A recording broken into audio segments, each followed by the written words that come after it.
Halo, perkenalkan nama saya Saul Risandi.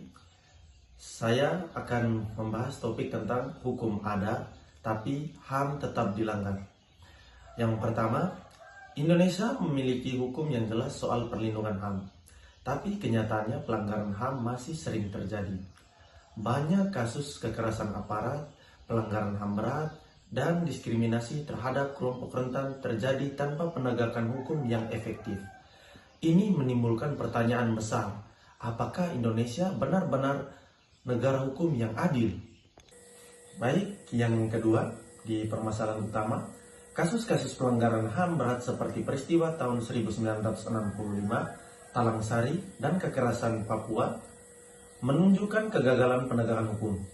Meskipun hukum sudah ada, proses hukum sering lambat atau mandek, sehingga pelaku jarang dihukum dan korban tidak mendapatkan keadilan. Selain itu, kekerasan dan diskriminasi yang dilakukan aparat terhadap kelompok rentan semakin memperparah kondisi HAM di Indonesia. Baik, selanjutnya, dari perspektif sosiologi hukum, teori menurut Max Weber dan Surjono Sukanto sangat relevan dengan kasus ini. Yang pertama, Max Weber dalam teorinya memuat tentang aturan yang jelas atau tertulis, adanya lembaga yang berdiri, prosedur yang jelas, serta birokrasi. Max Weber tentang birokrasi dan kekuasaan legal rasional. Weber menekankan pentingnya hukum yang harus ditegakkan secara rasional dan tanpa intervensi kekuasaan pribadi atau politik.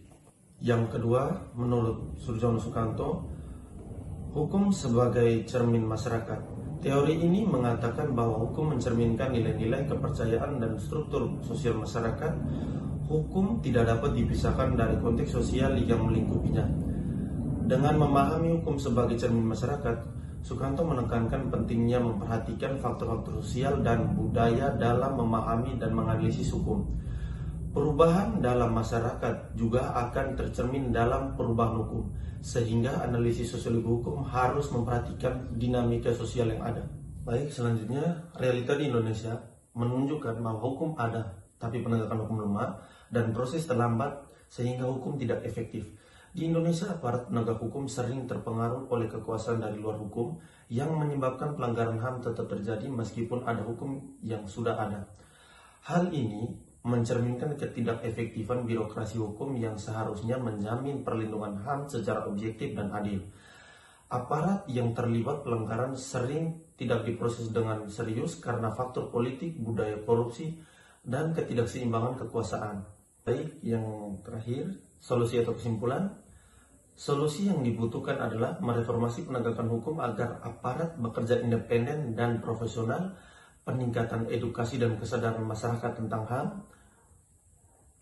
perlindungan khusus bagi kelompok rentan dan dari diskriminasi, penguatan lembaga HAM seperti Komnas HAM, serta pendekatan multisektoral yang menggabungkan penegakan HAM dengan pembangunan sosial dan ekonomi.